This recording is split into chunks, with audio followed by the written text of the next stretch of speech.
12 जून 2025 दोपहर 1:38 पर air India flight 171 ने अहमदाबाद इंटरनेशनल एयरपोर्ट के रनवे 23 से टेक ऑफ किया। अभी प्लेन 625 फीट की एल्टीट्यूड पे ही पहुंचा था कि एटीसी को एक मेरे की डिस्ट्रेस कॉल रिसीव होती है और उसके बाद जहाज अचानक रडार से गायब हो जाता है। कुछ सेकंड्स के बाद शहर में एक जोरदार धमाका सुनाई देता है। काले स्याह धुएं के बादल उठते हुए दिखाई देते हैं।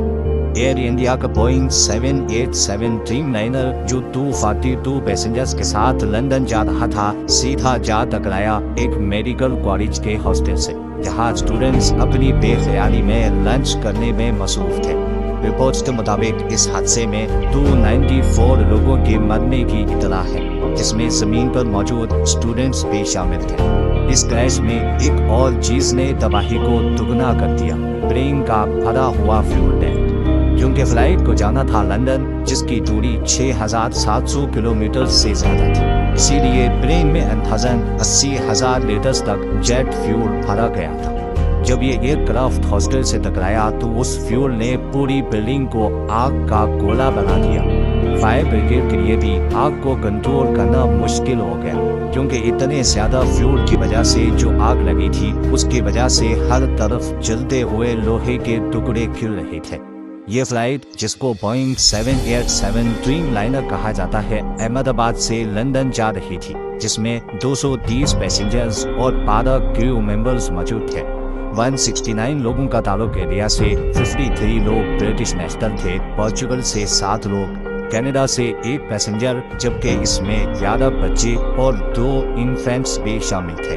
कमांड लाइन में थे कैप्टन सुमित सबरवाल और फर्स्ट ऑफिसर लाइफ कुंडार। ये दोनों एक्सपीरियंस्ड पायलट थे, लेकिन हैरानकुन तौर पे इतनी बड़ी तबाही में भी एक जान जिंदा बच गई। इमरजेंसी एग्जिट के पास सीट नंबर 11A पे बैठा था रमेश विश्वास कुमार। उसने मीडिया को बताया कि एक जोरदार धमाका हुआ और चंद सेकंड्स के बाद हर तरफ लाशें बिखरी हुई थी। डर के मारे मैं भाग गया और किसी ने मुझे एम्बुलेंस में डाल दिया, लेकिन उसका भाई अजय, जो उसके साथ ही सफर कर रहा था, अभी तक लापता है। ये एयरक्राफ्ट 11 साल पुराना था और एविएशन दुनिया में इस मॉडल की रेपुटेशन काफी अच्छी थी। मीटियोलॉजिकल रिपोर्ट के मुताबिक उस वक्त मौसम बिल्कुल क्लियर था, कोई तूफान, बारिश या लो विजिबिलिटी नहीं थी। तो फिर सवाल उठता है कि प्लेन क्यों गिरा? क्या इंजन फेलियर हुआ या फ्यूल टैंक फट गया या कोई टेक्निकल मॉल फंक्शन? कुछ रिपोर्ट्स के मुताबिक प्लेन ने टेक ऑफ के बाद जल्दी हाइट गेन नहीं की। एक्सपर्ट्स कह रहे हैं कि इंजन ने शायद पूरी ताकत नहीं दी, जिसकी वजह से प्लेन को वो लिफ्ट नहीं मिली जो मिलनी चाहिए थी।